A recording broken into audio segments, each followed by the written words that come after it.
हो तो चुनाव आयोग के ऊपर आज ही ताला लगा दिया जाएगा। चुनाव आयोग के ऑफिस के बाहर ताला लगा दिया जाएगा। हर एक गोदाम के बाद ताला लगा दिया जाएगा। यह संवैधानिक काम होगा, यह गैर संवैधानिक नहीं।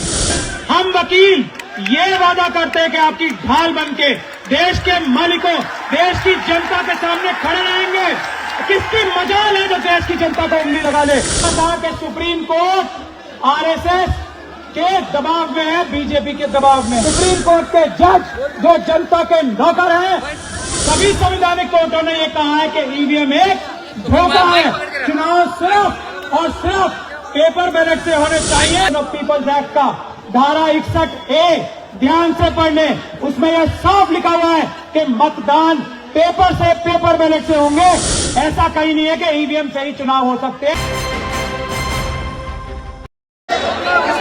हमारे बड़े भाई और अंबेडकरवाद, संविधानवाद, इंसाफ और बराबरी के अलमबरदार बड़े भाई बामन मेश्राम साहब की कॉल पर आज यहां पूरे देश के कोने कोने से आए हुए सभी अंबेडकरवादियों को, सभी संविधानवादियों को, सभी देश के रक्षकों को मेरा जय भीम,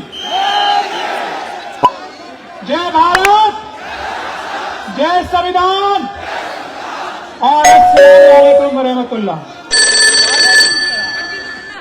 इस लड़ाई को आज से बहुत साल पहले ईवीएम की लड़ाई को बामन मेश्राम साहब ने शुरू किया था।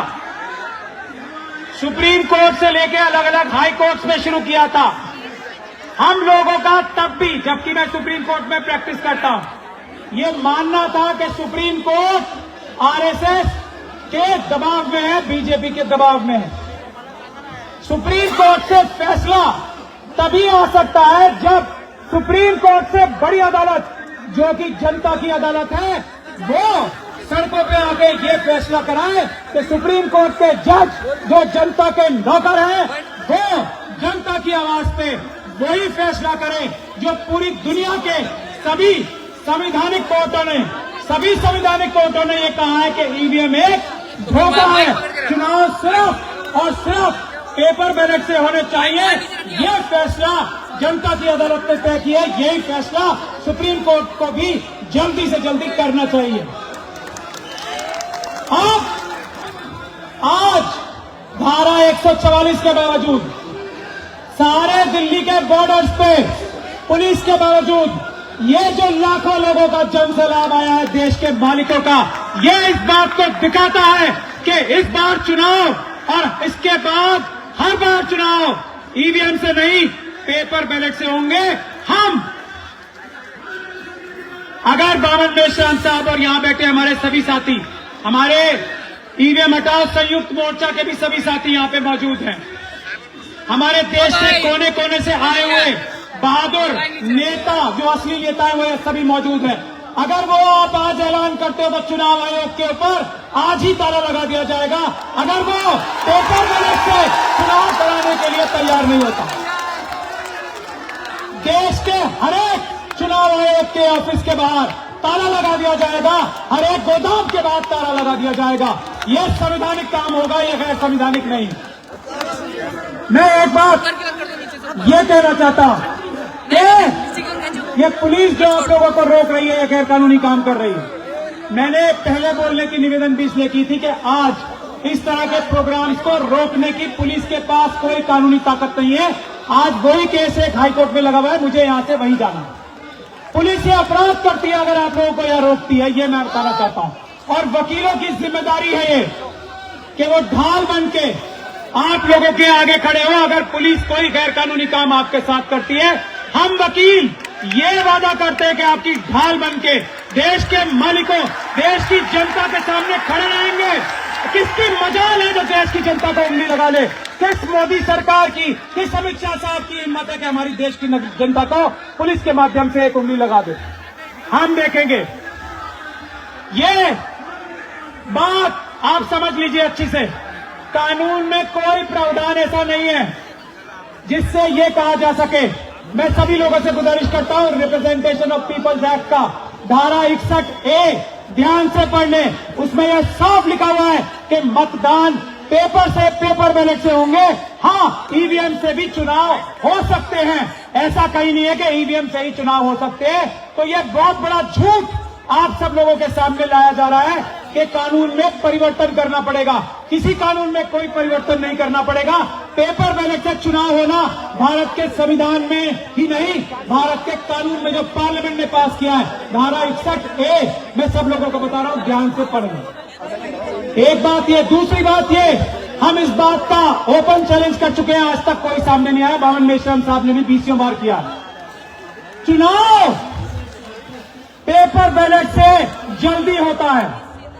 इस चैलेंज के सामने आज तक मोदी सरकार का कोई नहीं आया हमारे सामने। चुनाव सस्ता पेपर बैलेट से होता है, चुनाव सुरक्षित पेपर बैलेट से होता है। इसका कोई जवाब किसी के पास नहीं है। ईवीएम धोखा ही धोखा है। ईवीएम से चुनाव महंगा होता है, ईवीएम से चुनाव देर से होता है, और ईवीएम से सारे बैलेट पेपर्स, सारे बूथ एक साथ लूटे जा सकते हैं। ऐसा ईवीएम का धंधा है, गोरख धंधा है। तो हम यही कहना चाहते हैं, हमारी एक छोटी बहन डॉक्टर ऋतु भी एक लड़ाई लड़ रही है यूनिवर्सिटीज में। मैं ये चाहता हूं बावन मेश्राम साहब से भी और आप सब से भी, यूनिवर्सिटीज में भी ये ईवीएम की लड़ाई बुलंद होनी चाहिए। और उसके लिए हम लोग सब हमारे डॉक्टर ऋतु जैसे बहनों से और स्टूडेंट से कहें कि स्टूडेंट यूनिवर्सिटीज में ताले लगा दे, क्योंकि अगर ईवीएम से चुनाव होगा तो यूनिवर्सिटियां वैसे ही बंद कर दी जाएंगी। हम स्टूडेंट से देश के आह्वान करते हैं, वो करें। और मैं आखिरी 2 बातें कहकर अपनी बात खत्म करना चाहता हूं। पहली, ये हम लोगों की लड़ाई नहीं है, ये देश की जनता ने अपने ईमानदार नौकरों को, हम सबको ये आदेश दिया है कि उठो और ईवीएम को खत्म कर दो, पेपर बैलेट से चुनाव कराओ। ये देश की जनता का आह्वान है, देश की जनता का आदेश है।